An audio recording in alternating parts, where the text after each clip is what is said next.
A vida dela durou só 23 anos, mas o seu legado de amor, esse se estende por décadas. Essa é a história de Mei Mei, uma mulher cuja jornada de verdade começa depois da morte, com uma mensagem que parecia impossível vir do além. Para começar, vamos para Belo Horizonte, em 1947. Imagina a cena. Arnaldo Rocha, um cara totalmente cético, materialista, tá ali devastado. Já faz quase um ano que a esposa dele faleceu e ele simplesmente tá perdido numa dor que parece não ter mais fim. E aí, no meio dessa dor toda, um estranho, um homem de aparência bem simples, aborda ele. O nome desse homem, Francisco Cândido Xavier, mais conhecido como Chico Xavier. E ele chega e solta essa frase, que para Arnaldo soa como um absurdo, um raio em céu azul. Ok, vamos parar para pensar na reação do Arnaldo. A primeira coisa que ele sente é raiva, uma raiva imensa. Ele acusa o Chico de ser um farsante, um aproveitador. E por quê? Simples, Mei Mei era um apelido secreto, um nome que só ele e a falecida esposa conheciam. Para ele, aquilo era uma invasão, uma fraude da pior espécie. E então, com uma calma impressionante, o Chico Xavier responde usando um outro segredo: Naldinho. Esse era o apelido que só a esposa usava com ele. Naquele exato instante, toda a muralha de ceticismo do Arnaldo veio abaixo. Não tinha como negar. A prova era forte demais. Mas isso tudo leva a gente a uma pergunta. Afinal de contas, quem era essa mulher? Quem era essa pessoa cujo amor era tão forte que conseguiu, de alguma forma, atravessar a barreira da morte só para consolar o marido? Para a gente entender a força dessa mensagem póstuma, a gente precisa primeiro conhecer a vida, ainda que breve, que ela teve. Pois é, antes de ser o espírito Mei Mei, ela era Irma de Castro Rocha. Uma jovem cuja vida, apesar de curtinha, foi marcada por uma bondade e uma força de caráter que, como a gente vai ver, já davam pistas do que viria pela frente. Quando a gente olha essa linha do tempo, a primeira coisa que salta aos olhos é a rapidez de tudo, né? Nasceu em 22, casou em 42 e partiu em 46. 23 anos. Uma vida que mal tinha começado, mas que, acredite, foi recheada de significado. Agora, aqui a gente começa a entender a pessoa que Irma era. De um lado, uma inteligência fora do comum, sempre a primeira da classe. Do outro, uma saúde muito, muito frágil. Desde pequena, ela sofria de nefrite crônica, uma doença grave nos rins. E no meio disso tudo, uma alma de uma generosidade impressionante. A história dela ter dado o buquê de noiva para um mendigo na porta da igreja, nossa, isso diz tudo sobre ela.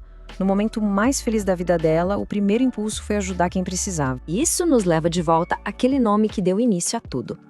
Mei Mei não era o nome de batismo dela. Era um código de amor, um segredinho do casal que tinha uma origem bem romântica, por sinal. Arnaldo e Irma adoravam ler juntos. E foi num romance chinês que eles encontraram essa palavra, Mei Mei, que significa amor puro. O Arnaldo achou que combinava tanto com ela que adotou como um apelido exclusivo, a forma como ele via a essência dela. Então, o ponto crucial, a grande virada da história é exatamente esta. Pro mundo, ela era Irma, mas na intimidade do casal, ela era Mei Mei. Isso explica perfeitamente por que a mensagem do Chico Xavier foi tão impactante. Ele não usou o nome público dela, ele usou o nome da alma dela, a identidade secreta que provava que a conexão era real. E aquele encontro na rua, bom, não foi um evento isolado. Foi o começo de uma fase completamente nova para Mei Mei. A partir daquele dia, ela começaria uma carreira literária gigantesca lá do plano espiritual, usando a mediunidade do Chico para continuar a sua missão aqui na Terra. O estilo da Mei Mei era muito particular. Os textos dela não eram complicados, cheios de teologia. Eram simples, doces, cheios de carinho. Era como uma pedagogia do coração, sabe? E com um foco muito claro, ensinar valores espirituais para as crianças. E aqui estão algumas das obras mais conhecidas dela. Livros como Pai Nosso e Cartilha do Bem se tornaram ferramentas essenciais na educação de gerações de crianças no Brasil.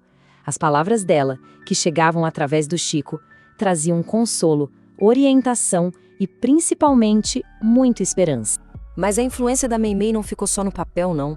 As mensagens dela inspiraram um verdadeiro movimento de caridade, que transformou palavras em ação e criou um legado que a gente consegue ver e tocar até hoje. Essa frase aqui resume tudo de um jeito perfeito.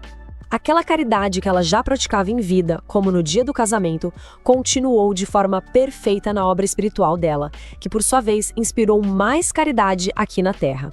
Era um ciclo perfeito de bondade. E o resultado prático disso tudo está aqui. Dezenas de creches, lares, centros de assistência espalhados pelo Brasil inteiro levam o nome dela. O que começou como um apelido carinhoso entre um casal se transformou num símbolo nacional de ajuda e amparo às crianças. Hoje, quando se ouve o nome Meimei, não se pensa só em uma pessoa. Esse nome virou sinônimo de um modelo de assistência. Um modelo que ensina que cuidar de uma criança não é só dar comida e um teto, mas também alimentar a alma com valores, com educação e com amor. E a gente termina com a pergunta que fica no ar, né? Como é que uma vida de só 23 anos conseguiu inspirar quase um século de caridade? A história da Irma de Castro Rocha, a Meimei, nos mostra que o impacto de uma vida não se mede no relógio, mas sim na profundidade do amor que a gente consegue compartilhar. Uma vida curta, mas cheia de propósito, pode ecoar para sempre.